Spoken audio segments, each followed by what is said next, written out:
자, 여러분 안녕하십니까? 오늘은 여러분들에게 테니스 엘보, 골프 엘보라고 불리는 외측 상과염, 내측 상과염에 대해서 알려드리도록 하겠습니다. 외측 상과염 같은 경우는 lateral epicondylitis라고 하고요. 내측 상과염 같은 경우는 medial epicondylitis라고 합니다.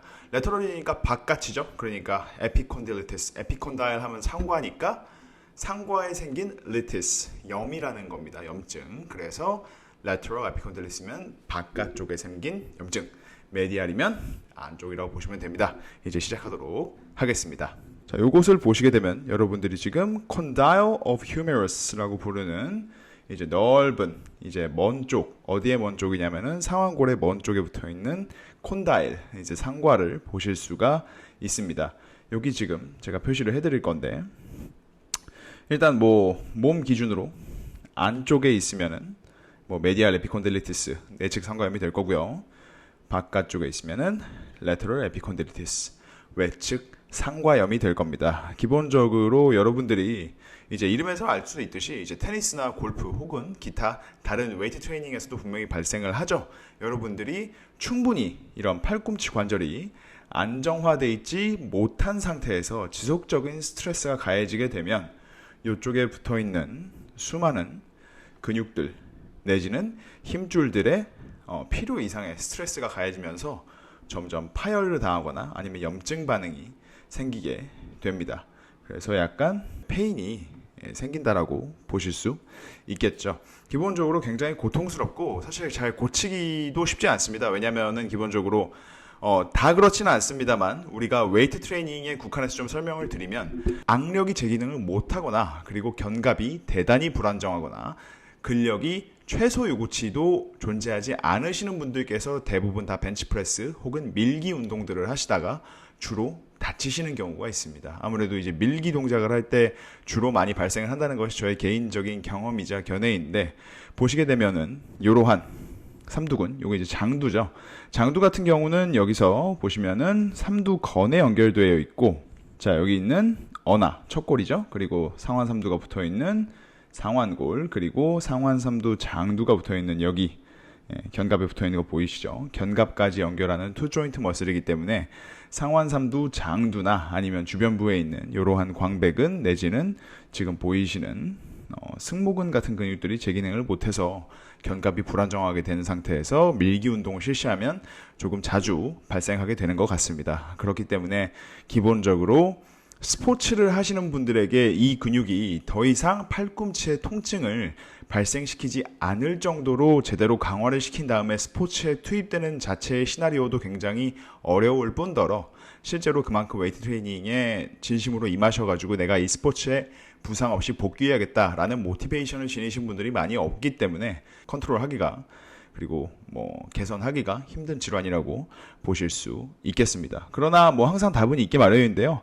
여러 가지 견갑을 안정화시키는 운동들 제가 지금 소개해드리는 그리고 앞으로 영상 올려드릴 손목 및 악력 운동들을 하시게 되고 제대로 된 웨이트 트레이닝 방식을 배우시게 되면은 최소한 웨이트 트레이닝을 하면서는 좀 통증을 많이 줄여드릴 수가 있을 겁니다. 굉장히 긍정적인 경우에는 그냥 아예 사라지는 경우도 있고요. 대체적으로 특발성 질환 취급을 받습니다. 특발성 질환이라는 것은 이제 이디오패딕이라고 하는데 이유를 알 수가 없다라는 거죠. 특별한 이유를 알 수가 없다. 사실 뭐 의사 선생님들이 이유를 모르신다기보다는요. 사실 과학에서는 정확히 이 이유 때문에 이런 방식으로 생긴다라고 말하지 못하면은 알 수 있다, 정확하다라고 이야기를 할 수가 없기 때문에 특발성 질환 취급을 받는 거라고 생각을 하시면 됩니다. 사실 왜 다시는지는 이미 다 테니스 엘보, 골프 엘보란 이름에서 알 수 있듯이 스포츠 활동을 혹은 일상생활 등을 반복적으로 수행하면서 해당 부위에 스트레스가 계속 쌓이게 되면 발생한다는 것이 정설이고 정론으로 받아들여지고 있습니다. 통증 같은 경우는 이제 팔꿈치로부터 좀 아래로 뻗어져 나가는 형상을 좀 보이게 되고요. 아무래도 이게 발생한다면은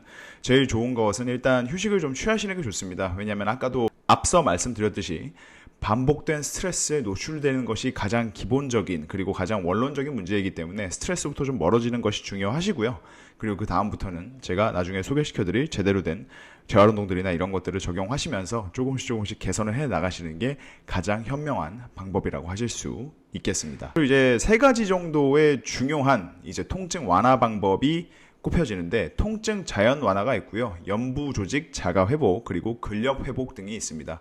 그러니까 사실 쉽게 얘기하자면 잘 쉬고 운동 잘 하면 된다 라고 여러분들께서 이해를 해주시면 되고, 회원분들이 이런 것들을 가지고 계실 때 악력 테스트나 아니면은 상완 3두나 상완 2두, 견갑의 불안정성 등등의 여러분들이 테스트 해보시면은 사실 어디로 나가야 될지는 여러분들이 직접 느끼실 수가 있을 겁니다. 결국 초과적인 스트레스가 결합 조직에 가해진 것이 주 원인이기 때문에 여러분들이 초과적인 스트레스라는 것이 존재하지 않도록 운동 볼륨도 잘 조절하시는 것이 굉장히 중요한 부분이 될 겁니다. 그리고 이제 6개월 정도의 보존적 치료로도 효과를 보지 못한다면은 이다음부터 이제 수술적 치료가 필요할 수도 있습니다. 수술적 치료가 필요한 클라이언트 같은 경우는 여러분들이 이제 담당 의사 선생님이나 아니면 물리치료 선생님과 의견 교환을 많이 하시면서 나의 고객께서 어떻게 하면 일상생활 내지는 운동 경력으로서의 복귀를 잘 할 수 있을지 여러분들께서 현명하게 판단하시고, 지금 제가 앞서 말씀드렸던 이런 간단한 지식들을 가지고 계시는 것도 회원분들이 어떠한 고통을 지니고 있는지, 이런 것들이 왜 발생했는지를 이해하시는 데 도움이 되기 때문에 이러한 회원분들, 즉 팔꿈치 통증이 있으신 회원분들이 계신다면 영상을 잘 보시면서 여러분들이 핵심적인 부분들을 잘 이해를 하셔서 회원분들의 트레이닝에 잘 적용할 수 있으시면은 충분히 여러분들이 헬스장에서는 훌륭한 트레이너로서 회원분들께 도움을 드릴 수가 있을 겁니다. 시청해주셔서 감사하고 구독과 좋아요 부탁드리겠습니다. 감사합니다.